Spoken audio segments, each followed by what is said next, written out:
வணக்கம் மக்களே, எப்படி இருக்கீங்களா? நல்லா இருக்கீங்களா? இந்த வீடியோ யாருன்னா, நம்ம ஏஜெண்ட்டுங்க இருக்காங்கள்ல, ஏஜெண்ட்டுகளுக்கு தான்.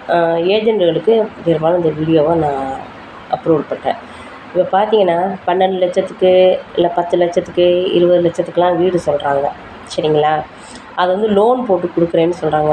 லோனுக்கு நீங்கள் கொடுத்தீங்கன்னா லோன் கட்டியே செத்து போயிடுவாங்க பாதி பேர். சரிங்களா? இப்போ எவ்வளோ மக்கள் இருக்காங்க. ஒரு 6,00,000 3,00,000 இப்போ 8,00,000த்துக்கெலாம் வீடு கட்டி தர்றதுக்கெலாம் மக்கள்லாம் இது பண்ணலாம். இப்போ பார்த்தீங்கன்னா தேனி, திண்டுக்கல், அப்புறம் வந்து ஒட்டன்சத்திரம், இந்த மாதிரி அங்கிட்டு உள்ளவங்க தான் அந்த மாதிரி இடம்லாம் கிடைக்குது, வீடு கட்டுறாங்க. மக்களே, நான் ஒன்று சொல்லிக்கிறேன், இந்த ஏஜெண்ட் அண்ணன் அவங்களுக்கும் சொல்லிக்கிறேன். எத்தனையோ பேர் ஏன் எங்கள் காரைக்குடி பக்கத்து உங்களால் பண்ண முடியாதா? காரைக்குடியில் பாதி பேர் வீடு இல்லாமல் தான் இருக்காங்க. சரிங்களா? இடத்த வாங்கி போட்டுட்டும் இருக்கிறாங்க. அப்படியே நீங்கள் வந்து இங்கே இடம் வாங்கினாலும் இந்த காரைக்குடியில் ஏஜெண்ட்டு வந்து டபுள் மடங்கா இடம் விற்கிறாங்க. சரிங்களா? டபுள் மடங்கா இடம் வந்து விற்கிறாங்க. அதாவது வந்து ஒரு ஒரு இப்போ 40 சென்ட்டை வளைச்சி போட்டுருவாங்க. ஒரு 6,00,000 கொடுத்து வாங்கிட்டு ஒரு சென்ட் இன்றைக்கி ஒரு சென்ட் 10,00,000 20,00,000 சொல்லி இங்கே ஒரு விற்கிறாங்க. அதாவது வந்து ஏக்கர் கணக்கில் வாங்கி போட்டுடுறாங்க. ஒரு சென்ட் 4, 5 அப்படின்னு சொல்கிறாங்க. ஆனால் இங்கே விலை வந்து ஜாஸ்தி தான். இங்கே வந்து மக்கள் யாரும் ஏற்றலை, ஏஜெண்ட்டு மட்டும்தான் அதை ஏற்றுறாங்க. ஆனால் ஏஜெண்ட்டுகளுக்கு வந்து என்னென்னா, அவங்களுக்கு கமிஷன் கிடைக்கிறதுக்காண்டி ஏற்றுறாங்க. இந்த யூடியூப்பை பார்க்குற ஏஜெண்ட்டு வீடு கட்டுற அந்த அன்னைங்களுக்கு சொல்கிறேன், யாராவது உங்களுக்கு வீடு நீங்கள் வந்து கட்டி கொடுக்கணும், கட்டி விற்கணும் அப்படின்னா தயவு செஞ்சு கம்மியான பட்ஜெட்டில் காரைக்குடியில் வந்து உங்களால் வீடு கட்டி விற்க முடியுமா? முடிஞ்சிச்சுன்னா எங்களுக்கெலாம் ரொம்ப சந்தோஷம் தான். இங்கே நிறையா பேர் என்கிட்ட சொன்னாங்க, ஒரு நீ யூடியூப்பில் கொஞ்சம் போடுமா அப்படின்னு.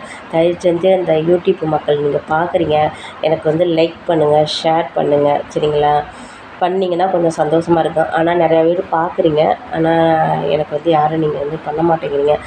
ஏன்னா உங்களுக்கு வந்து மினுக்கிறவங்களையும் அவுத்து போட்டுக்கிட்டு ஆடுறவங்களையும் ஃப்ராடு பித்தலாட்டம் பண்ணுறவங்களையும் அவங்கள தான் இந்த உலகத்துக்கு பிடிக்கும்.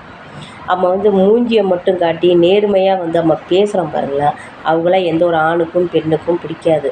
மக்களே, நீங்கள் உதவி பண்ணணும்னு நினச்சா இதை பண்ணுங்கள்.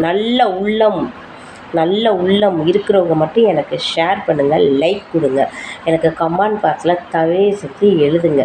சரிங்களா? ஏன்னா நானும் கொஞ்சம் முன்னேறணும் இல்லையா? நீங்கள் ஒரு குப்பையில் இருக்கிறவனையெல்லாம் எங்கேயோ கொண்டாந்து வச்சுருங்க. சரிங்களா? அதே மாதிரி நல்ல வசதியாக இருக்கிறவங்களுக்கு மேற்கொண்டு வசதியாக்கி வருங்க. ஏன் நானும் ஒரு ஏழ்மையான பொண்ணு தான். ஏன் எனக்கு அதை நீங்கள் பண்ணக்கூடாதா? ஏன் செய்யக்கூடாதா? அந்த மாதிரி நான் எவ்வளோதான் நான் வந்து பேசியிருக்கேன். ஆனால் யாருமே நீங்கள் லைக் போடவே மாட்டேங்கிறீங்க. அது ஏன்னு தெரியல. எனக்கு வந்து அவளுக்கு அதாவது யூடியூப்லாம் நிறைய பேர் பண்ணுறாங்க பாருங்க, அவங்கள மாதிரிலாம் எனக்கு பண வசதி கிடையாது. நேரத்துக்கு ஒரு ட்ரெஸ்ஸு மாற்றுற அளவுக்குலாம் நான் பெரிய கோடீஸ்வரன் பொண்ணெல்லாம் கிடையாது. நானும் ஒரு ஏழ்மையான பொண்ணு தான். நானும் ஒரு வீட்டு வேலை பார்க்குற பொண்ணு தான். எல்லாருக்கும் தெரியும்னு நினைக்கிறேன். என் வீடியோ முதல்லேருந்து பாருங்கள். பார்த்துட்டு எனக்கு வந்து லைக் பண்ணுங்கள்.